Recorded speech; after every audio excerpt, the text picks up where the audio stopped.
Hello everyone, Carolyn Russin here, professional life coach. Thank you for joining me. For those of you who are new, welcome aboard. Welcome to Women Winning at Life. And for those of you who are returning, welcome back. Hope you're having a fabulous day today. I wanted to talk to you a little bit about, because people often ask me, like, what's the difference between seeing a life coach and going to a therapist or a counselor? You know, how are things different? Hi, Bree.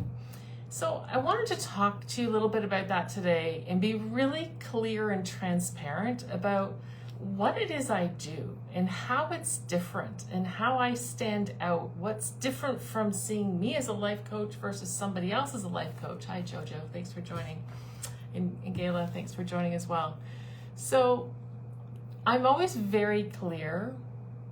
When I work with people, it is not talk therapy. So if you're looking for talk therapy, if you just want someone to sit there and listen and just kind of feedback what they're hearing from you, that's not me. That's not me at all. I am very solution-based. So we're looking to move you from point A to point B, and so that there is change. And that's what we're looking for, is change. Hi, Krista. And there's lots of different ways that I do that, and I come from different points of view as far as I have my education background, so that advantage as a teacher, being able to cater to people with different needs and different learning styles, which is huge because I can have two people that have the exact same issues.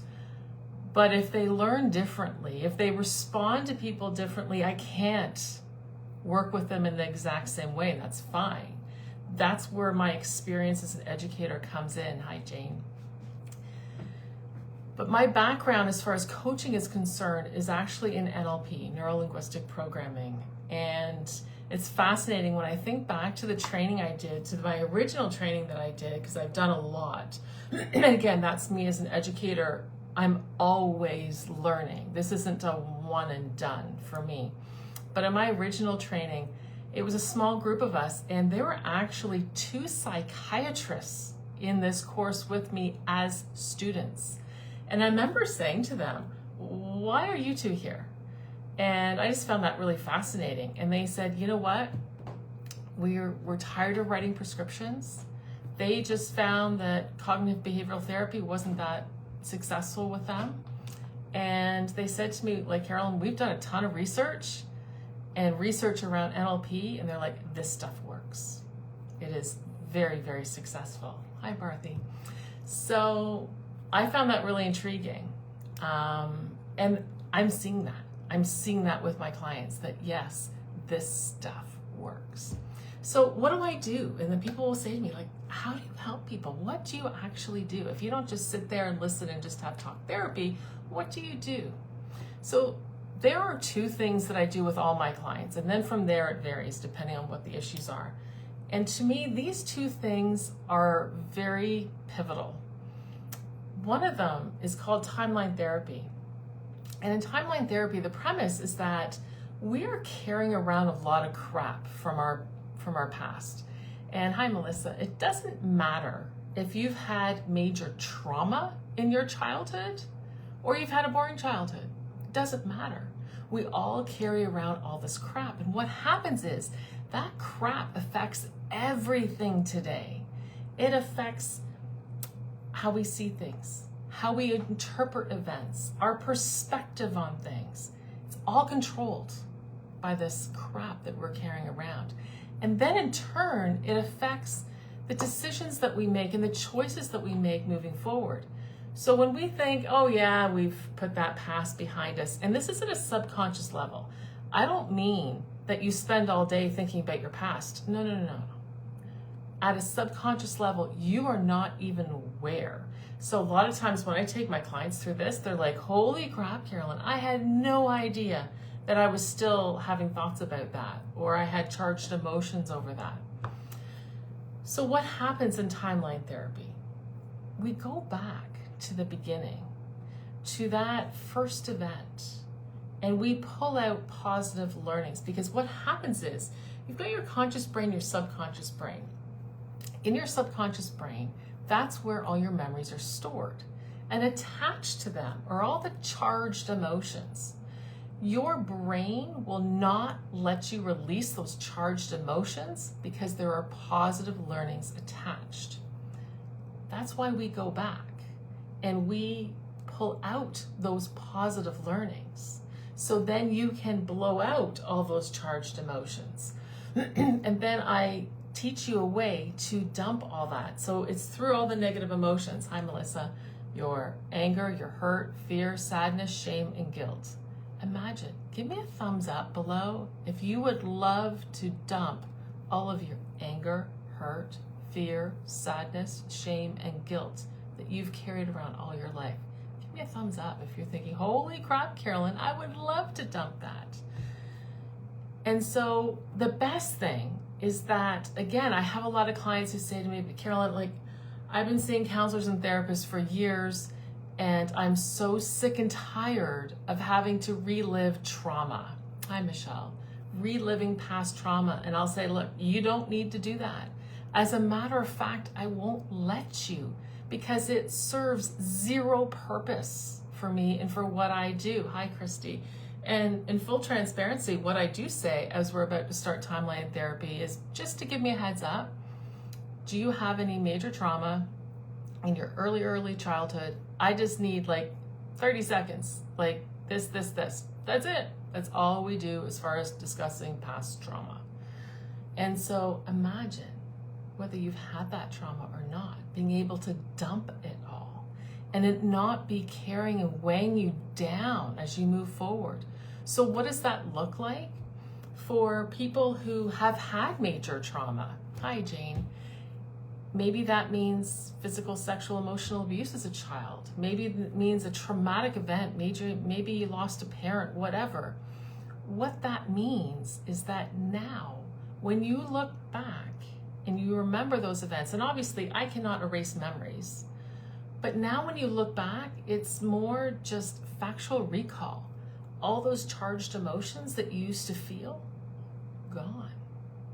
You remember you were upset, obviously, but you don't feel it in your gut or stomach anymore. And I'll have you search and look and see if you can still feel it to make sure it is gone, because if it's still there, we will make sure it's gone. For those people who have not had traumatic events in their childhood, what does that look like? Hi, Lisa, thanks for joining. You know, one of my clients I had many years ago, I remember she was living with her adult daughter. The two of them were clashing. And I remember a couple days after following up with her with timeline therapy and saying, okay, talk to me about how you're feeling. And she's like, oh my God, Carolyn, what did you do to me? You completely changed me. I said, what do you mean? And she said, I used to be a yeller and a screamer. She said, I don't yell and scream anymore. I'm like, oh, that's easy. When you came to me, your cup of emotions was overflowing. So anytime something in life would happen, as it does, those emotions would go into the cup, but there was nowhere to go. So boom, she'd explode. But I said, in timeline therapy, we've dumped your cup. Your cup is empty now. So now when things happen in life, as they will, they go into your cup.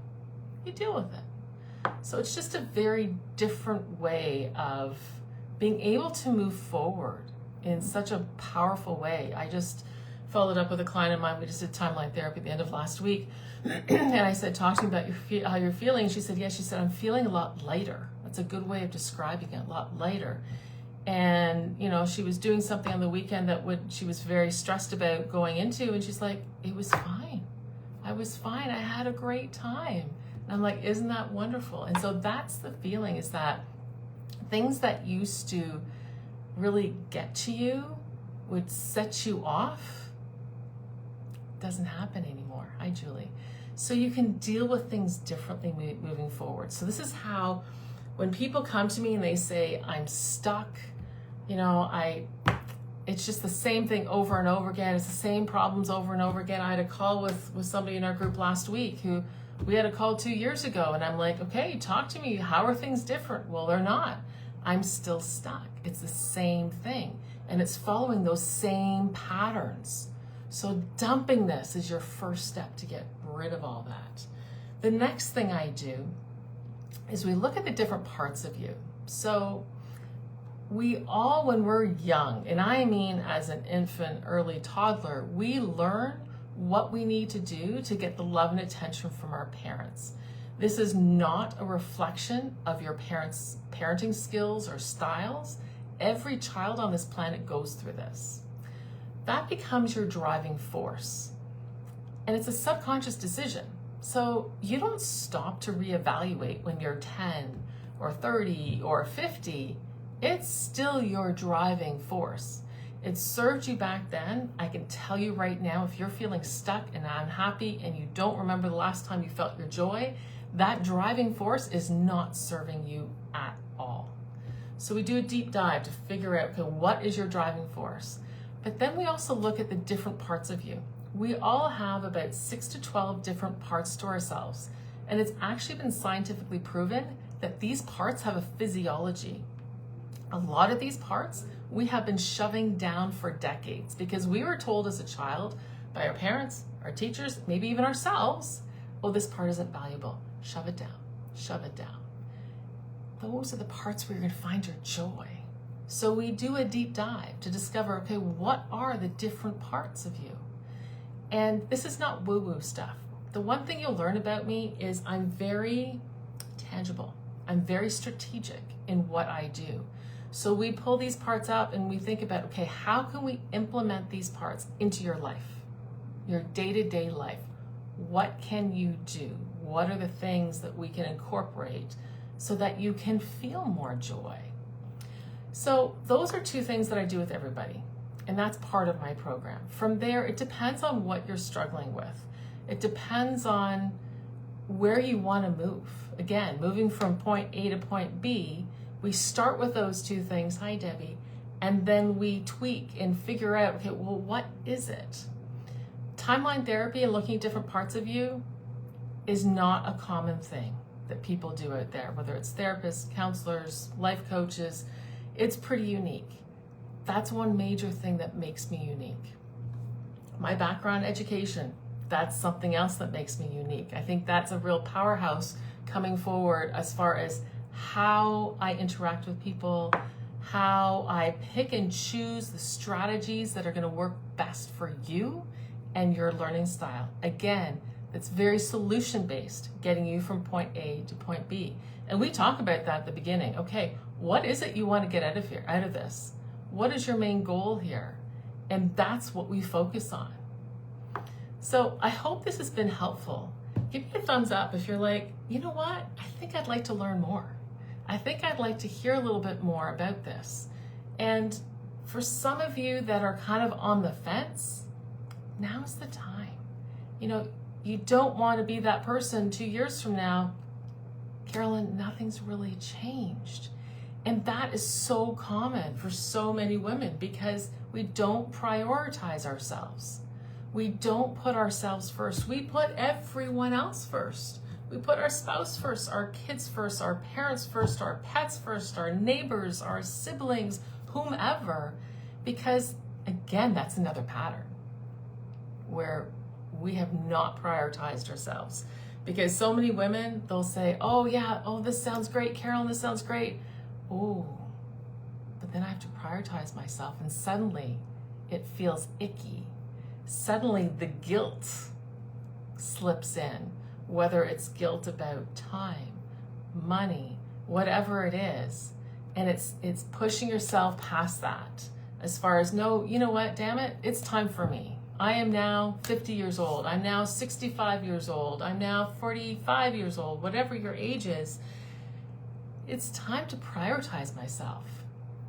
I have to show up as the best me to be a great mom, to be a great spouse, to be a great daughter. We can't just keep getting by with scraps. It's time for you. It's time to prioritize yourself. So again, if you want to learn more, give me a thumbs up or down below, just type me that you'd like to learn more. We can easily hop on a free call. And as all my clients would attest to you, there's no pressure here. We hop on a call, we have a chat, I make it really clear to you how this could help you, or maybe not. Maybe we're not a good fit. And if so, if what I have to offer is not going to help you, I'll be very upfront with that. because I'm only going to take you on if I know I can take you from point A to point B. So no pressure, easily hop on a quick call. We can do that. I hope you have a great day. If you're watching this on replay, or if you happen to hop on partway through, it will be posted in the group again. So, and I'll do that immediately after. So have a listen through. If you caught it near the end. If you're watching on replay, type replay below. And I hope you have a fabulous day. Take care.